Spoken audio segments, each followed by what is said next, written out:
I'm going to show you how I turned Edelgard from this sweet, innocent girl who was already pretty lethal into something that is just mind-numbingly terrible to face on the battlefield. There's a few ways you could go, and you know, her stat line is already doing us a world of good. That 39 base attack is great. The 30 speed won't matter once you see what her weapon is too much. And then just the rest of the kit is pretty okay. I mean, she has an okay resistance, but that's really the weakest part of her. So if you take a look at her default kit that we have here, the big winner here is this Victorious Axe.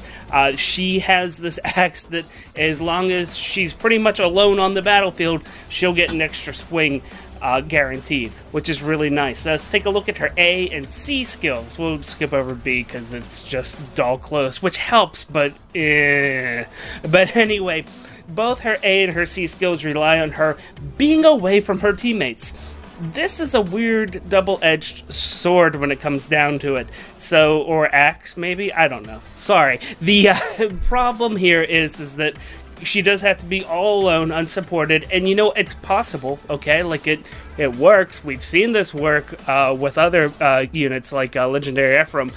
So it's a monstrous on the field when you do it, but you actually have a very narrow, very, very narrow margin of error that you can have tolerable in here, because if you accidentally support her, or if you accidentally kill too many people, suddenly she loses all of her buffs, all of the strength, everything that makes her her, and she just can't perform. So let's go ahead and talk about how we could go ahead and patch up her kit here so that everything works out really well. First of all, let's talk about a budget build real quick.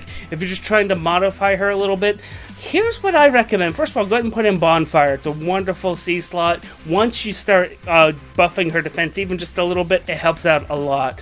Then what I recommend, this is going to be a little out there, and I am sorry, you know what, give her Renewal instead of the doll for the B slot. Give her Renewal as a seal as well. Getting that 20 hit points back every other round is really nice. And then to make sure that she can live that extra round, give her Attack Smoke. Because think about it. You're putting her out in the field all alone. She has to have more enemies around her than friends. So she's going to be taking the brunt of attacks. You got to be careful with that. And normally you could go ahead and rely on the monstrous plus 12 that's given to her from her default kit.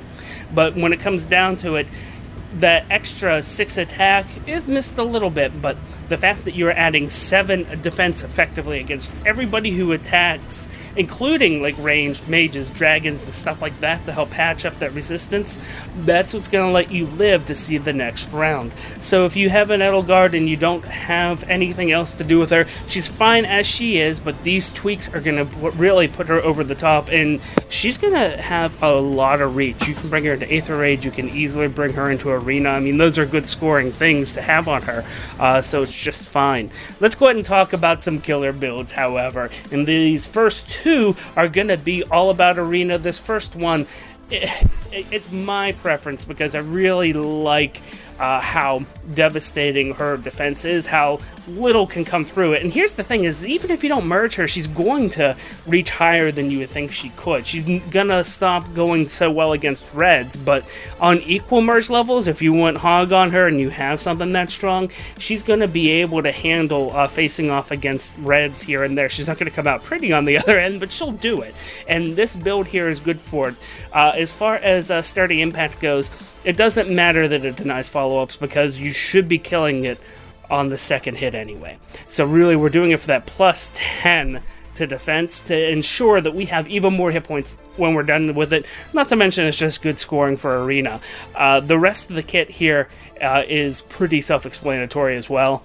Ruptured Sky is really important as far as a skill here our special here to have, because it's going to give you that extra pop of damage, and it's going to really hurt dragons really quickly, which are everywhere in the Arena meta, so it's not like it won't be used.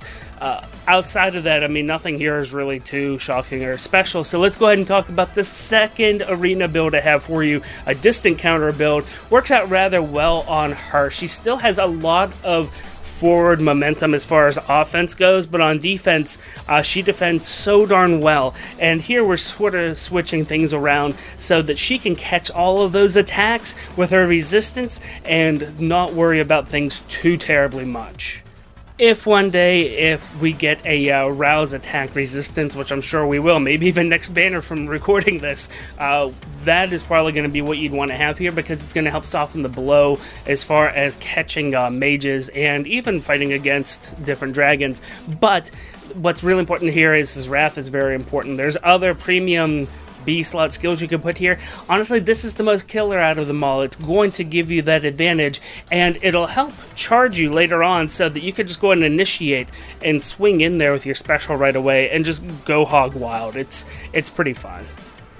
If none of these arena options really speak to you, honestly, the easiest thing to do is pretty inexpensive for the most part. You need to have guard for your B slot, and for your special, just have bonfire. Because once you have all your buffs, honestly, you're dealing more damage with bonfire than you are with anything else. It's just that sickening. So this is actually just a nice, easy build that's going to go out there, and the consistency of the attack and defense seal is very important, because that first initiation, there's a lot of bad guys that are just going to munch on her. So you know what, if you have that up, you're going to be able to defend yourself really, really well. Another good option that you could go with as far as something that is not necessarily arena worthy but is good for everywhere else is sort of a mixture of something we've already seen. Go ahead and have bonfire. Leave her attack and defense solo and the rouse skill, just give her Wrath. That's it. Simple, right? Now these are all premium skills, but like I said, you can get some of these builds without breaking the bank.